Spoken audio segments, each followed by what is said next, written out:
Oke, selamat pagi. Berjumpa lagi di channel Gosip Saham dengan slogan kita, semua bisa jadi investor.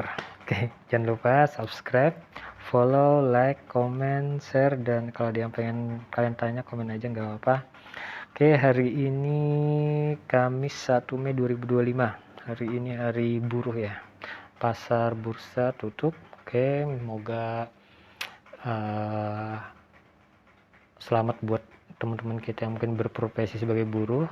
Semoga tetap bisa melaksanakan aktivitasnya dan menjaga ketertiban. Kalau memang ada demo atau apa, yang pasti kalau kita sebagai investor, kita pengen tetap iklim industri tetap kondusif, semua berjalan normal, produksi, penjualan, pembelian, dan ya semua happy lah ya pengennya. Oke, kita bahas tipis-tipis ya, kita sama-sama belajar. Kita lihat email dulu. Ada berita apa ini?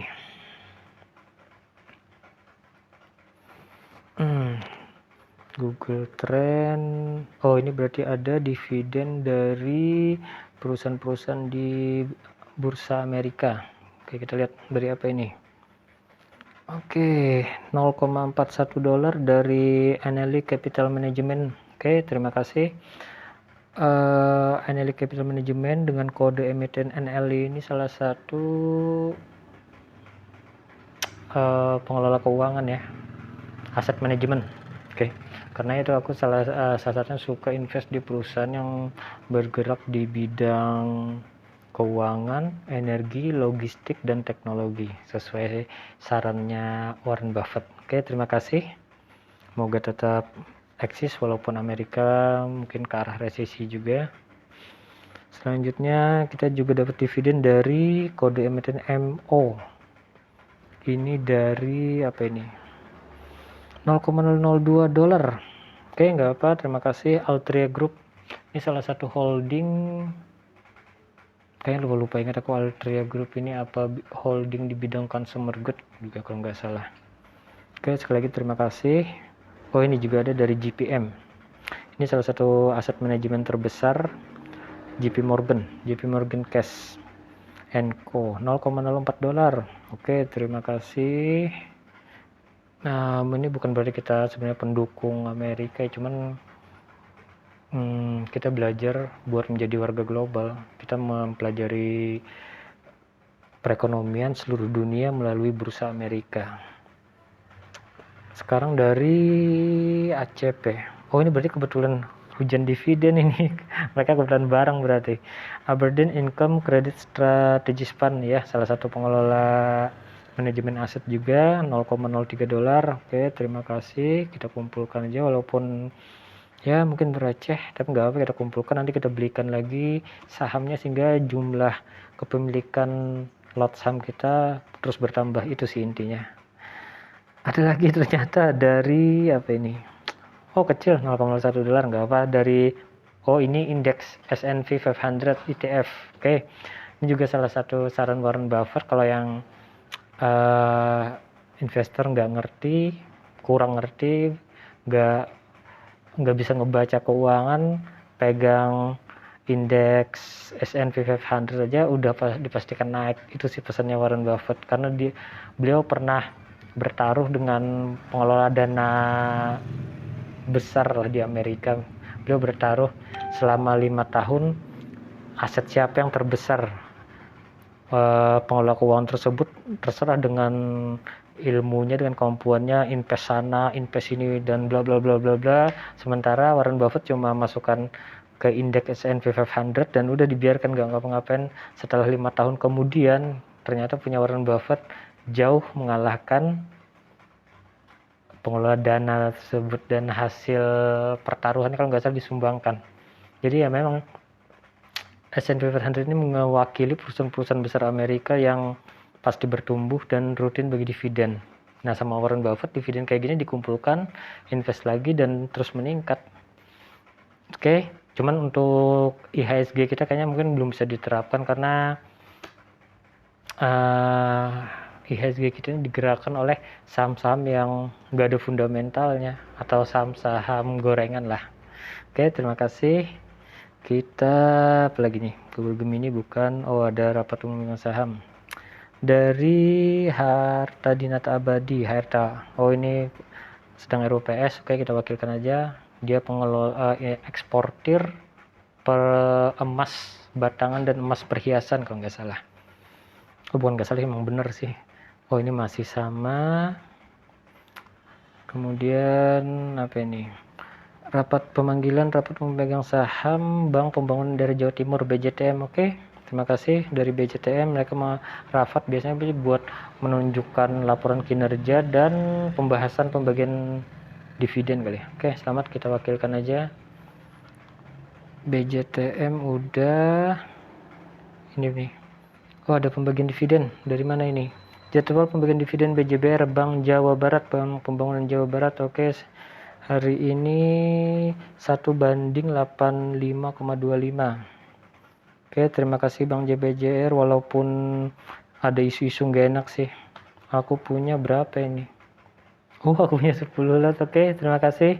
Kita dapat 85.000. Oke. Ya tuh. Kita sebagai investor cukup terima. Paling nanti kita kumpulkan, kita belikan lagi jumlah lotnya biar bertambah. Cuman ya terserah sih mau kemana. Cuman yang pasti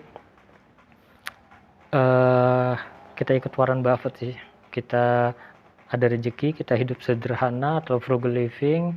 Ada rezeki, kita belikan saham-sahamnya dan biarkan sahamnya terus bertumbuh. Cuman yang utama yaitu emiten yang bagian dividen, karena dividen itu adalah murni hasil keuntungan dari perusahaan yang dibagikan kepada seluruh investor dengan adil dan cash langsung masuk ke rekening RDN, bahkan telah dibayarkan pajaknya. Jadi ya udah kayak gitu aja. Sebenarnya gampang investasi itu. Kita puter, kita belikan, kita hidup tetap sederhana, dan ya itu fokus kita adalah bagaimana memperbanyak lot.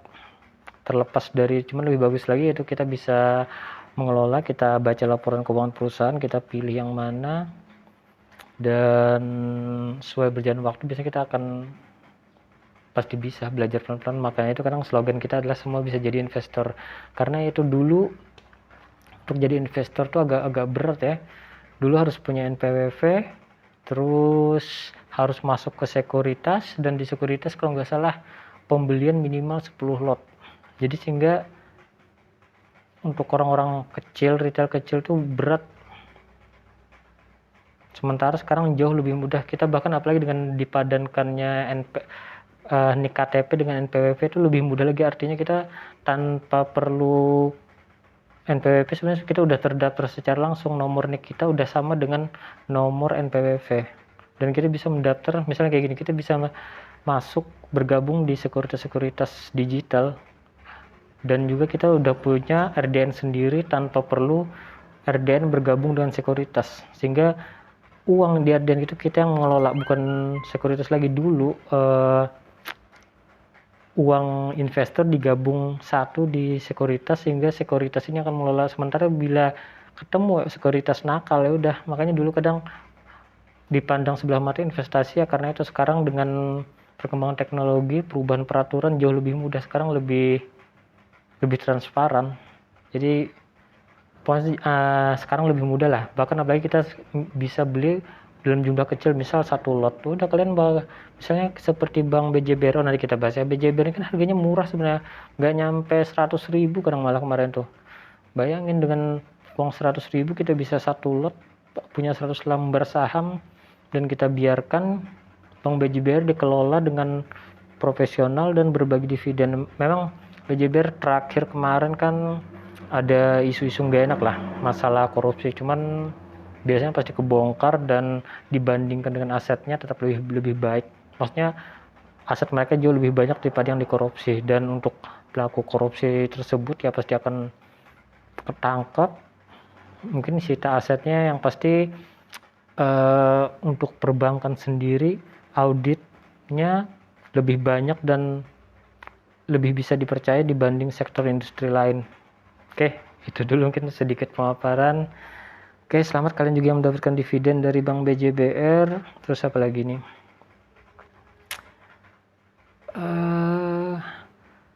Oh, rapat umum dari Humpus International Maritim. Oke, ini saya nggak pernah bagi dividen, cuman aku suka logistik. Humpus ini bergerak di transportasi minyak. Kalau nggak salah punya Bapak Tommy Soeharto, anak dari mantan presiden kita. Oke, kita wakilkan, moga aja bagi dividennya kali ini. Terus apa lagi nih? Oh, SMSM udah kemarin. Oke, mungkin itu dulu. Kita cek pasar. Oke, kayaknya hari ini lumayan banyak dividen dari bursa Amerika nih. Kita cek pasar. Oh ya, kemarin itu ya. Kemarin, oh bentar. Nah, oke. Kemarin Senin ya. Senin kemarin 6749 ditutup 676. Oh, berarti hijau. Sekarang libur, otomatis nggak ada pergerakan saham sih. Nggak apa. Kita lihat kalender. Hari ini tanggal 1 ya. Iya, 1 Mei. 1 Mei sampai minggu ke depan nggak ada itu sih. Nggak ada berita apa-apa ini. Iya, nggak ada event. Oke, kalender udah kita lihat kemarin ya. Oh, kemarin Indofood, TCI, Cepin, ini yang penggerak bursa saham kita. Mr. DI juga naik 13%. Boleh lah. Oke, apalagi nih? Ya, ini kan Indonesia ini penuh dengan dominan masih yang gorengan. Cuman yang perusahaan fundamentalnya juga ada sih tetap. SMBR, nikel, ini yang kecil-kecil, lapis kedua. Oke, kita lihat top loser dia. DCII, Live DSA, STTP, CNP, BSR, Mayora, ADI, Cemri, Tekim. Top loser lapis 2-nya siapa ini pemberatnya? Bitek, Vico, Nikel, CMNP, Taksimen, FWCT. Oke. Kita lihat itu ya. Kita bahas karena BJBR ngasih dividen, kita itu aja, kita bahas BJBR. Kita lihat fundamentalnya. BJBR Bank Jawa Barat. Nah, ini dia. Mana tadi? Nah, ini. Bank Pembangunan Daerah Jawa Barat sekarang Bapak Deddy Mulyadi ya untuk gubernurnya. Oke, kita lihat.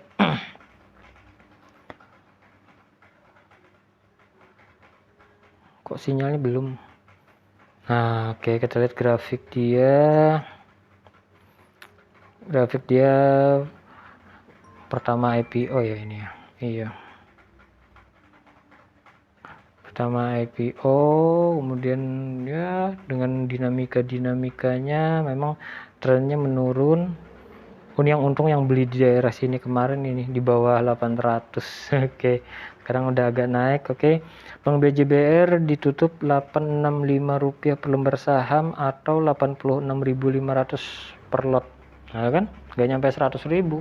Anggap aja dengan 90.000 kalian bisa punya satu lot Bank BJBR atau 100 lembar saham. Sah sebagai pemilik Bank Jawa Barat.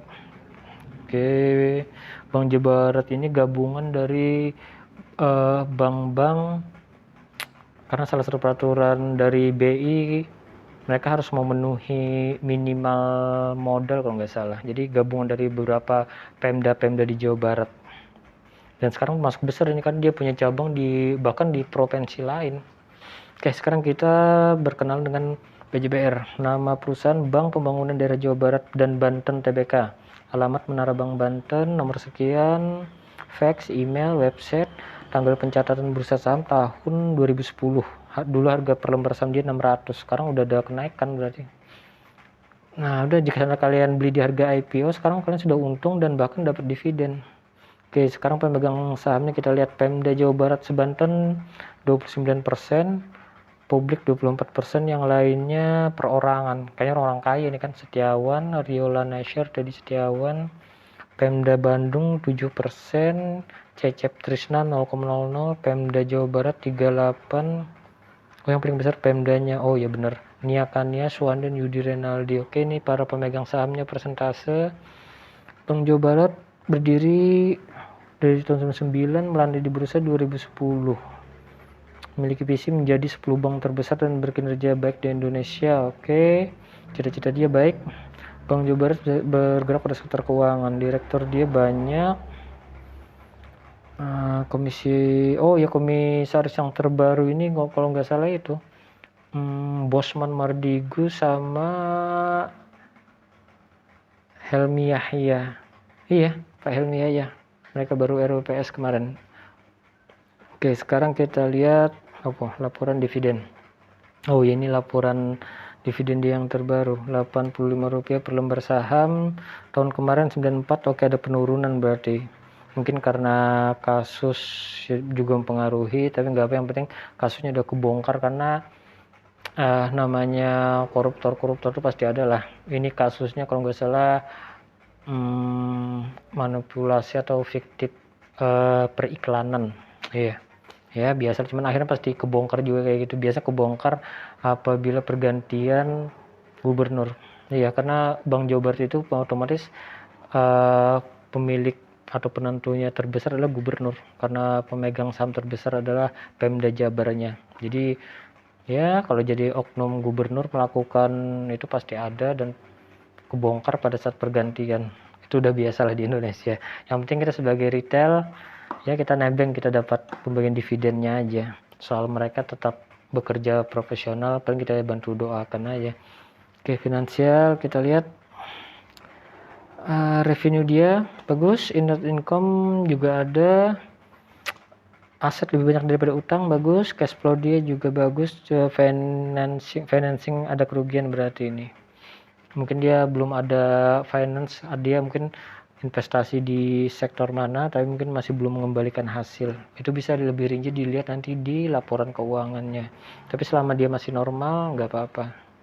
Kita serahkan ke ahlinya aja. Analisis, ini anak-anak teknikal, cuma ngebaca ya. Informasi broker, ini lebih buat ke bandarmologi. Kayaknya asing nggak terlalu ketarik di bank lapis kedua atau bank kecil. Asing kadang lebih suka main di bank besar kayak BRI, Mandiri, BNI, BSI juga. Kita lihat berita sebentar. Daftar Bank Pembangunan Daerah di BI sejarah berjalan IPO-nya.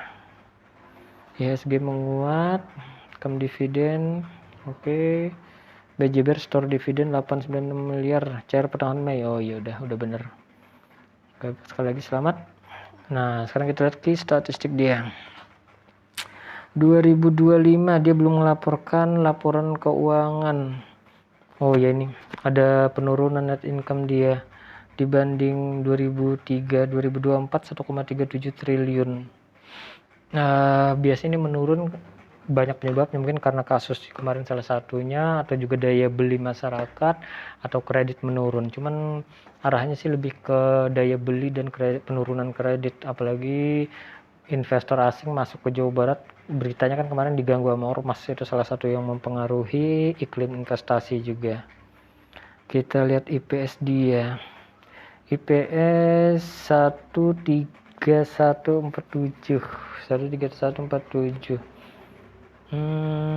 Berarti harga wajar dia di 1300-an, sekarang 800-an. Masih under value, bener. Yang jelas BJBR masih under value, market cap dia 9 triliun, lumayan besar. Terus apa lagi nih, kita lihat net asset dia masih tinggi, free cash flow dia, liquidity nggak ditulis, profitabilitas net profit margin 9,32%, hampir 10%, bagus, hampir double digit. Semoga setelah kasus dibongkar, semoga lebih bagus lagi kinerjanya Bank BJBR, kita doakan. Cuman ya itu tadi, kembali ke iklim investasi dan daya beli masyarakat yang menentukan selanjutnya. Net income 1 triliun, total equity 20 triliun, cash flow, free cash flow 9 triliun, bagus. Growth dia, masih normal lah. Yang jelas mungkin kasus korupsi kemarin masih kecil itu dibandingkan dengan aset dan pendapatan dia per tahun. Oke, mungkin itu analisanya Bank BJBR, termasuk dari grafik oke lah turun, tapi ya itu, kalau kita percaya, yang pasti bank seperti ini nggak mungkin kolaps karena dia sudah punya nasabah pasti. Nasabahnya adalah seluruh PNS se-Jawa Barat dan mungkin perusahaan-perusahaan yang melakukan kerjasama, baik itu pembayaran proyek, mereka harus melalui BJBR. Artinya lalu lintas transfer uang itu akan menghasilkan pendapatan, dan mereka punya, ya itu tadi, punya nasabah pasti. Jadi nggak mungkin kolaps dibanding bank swasta. Tinggal pengelola manajemennya adalah orang-orang yang kompatibel. Mungkin itu aja. Apalagi sekarang Bank Jawa Barat dipimpin oleh Bapak Deddy Mulyadi, dan kelihatan kinerjanya lewat medsosnya bagus lah. Jadi kedepannya Bank Jawa Barat ini bagus. Tinggal masalah itu aja sih, masalah ormas, masalah daya beli masyarakat, dan semuanya berkaitan dengan ekonomi makro juga. Mungkin itu dulu analisanya. Selamat kalian yang investor BJBR, otomatis dapat dividen juga. Yang penting dapat dividen, mungkin bisa belikan lagi saham atau apapun, yang jelas jumlah lot kita akan terus bertambah. Oke, kita doakan semoga teman-teman sehat selalu, cuan selalu, dan sukses jadi investor. Kita yang kecil retail tetap aktivitas seperti biasa, ada rezeki nanti kita beli saham lagi. Oke, sampai jumpa kan kawan.